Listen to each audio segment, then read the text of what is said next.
At 25 years old, Marcus didn't have a bed to sleep in. He had a cardboard box, a broken duffel bag, and a doorway on Fifth Avenue that he called home. Security guards chased him away every morning. Strangers walked past without looking, and on his coldest night, lying on the concrete floor of the very building that would one day have his name on the lease, Marcus made a decision that would change everything. Marcus Green grew up in Detroit with a mother who worked 2 jobs and a father who was never around. He was smart, teachers said so, but smart doesn't pay rent. At 22, he moved to New York chasing a job offer that fell through 2 weeks after he arrived. With no savings, no family nearby, and no fallback plan, Marcus lost his apartment by 23. He couch surfed for a year. By 25, he had run out of couches. Life on the streets of New York is brutal. Marcus learned quickly which shelters were safe, which soup kitchens closed early, which doorways had heating vents underneath. He carried everything he owned in one bag. He bathed in public restrooms. He ate whatever was available.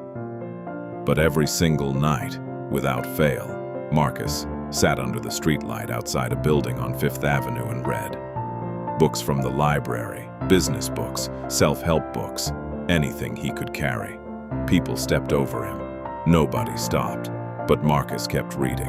One evening, a man in a suit stopped, not to give money, but to ask a question. "What are you reading?" Marcus held up the book, Rich Dad, Poor Dad. The man sat down beside him on the pavement, suit and all, and they talked for 2 hours.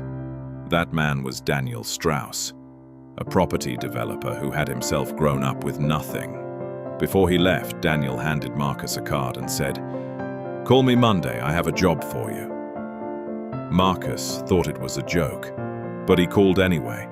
The job was simple: cleaning and maintenance at one of Daniel's buildings.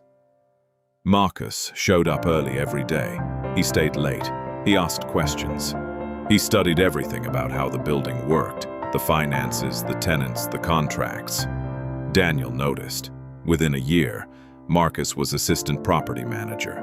Within 3 years, he was managing 3 buildings. Daniel became his mentor, and Marcus, who had once begged outside buildings, was now running them. He saved every dollar. He learned every law, and when the opportunity came, he was ready. 5 years after sleeping on the pavement of Fifth Avenue, Marcus Green signed the lease to purchase the building. The same doorway, the same heating vent, the same concrete floor where a broken 25-year-old had once decided he was not done.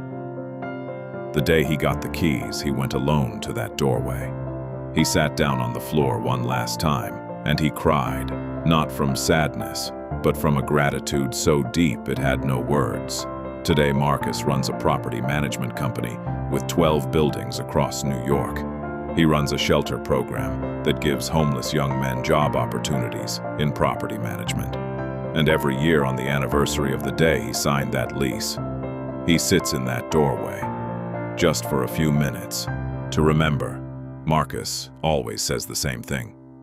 The floor was never my ending, it was my foundation. If life has put you on the floor right now, remember Marcus, the floor is not your ending, it is your foundation.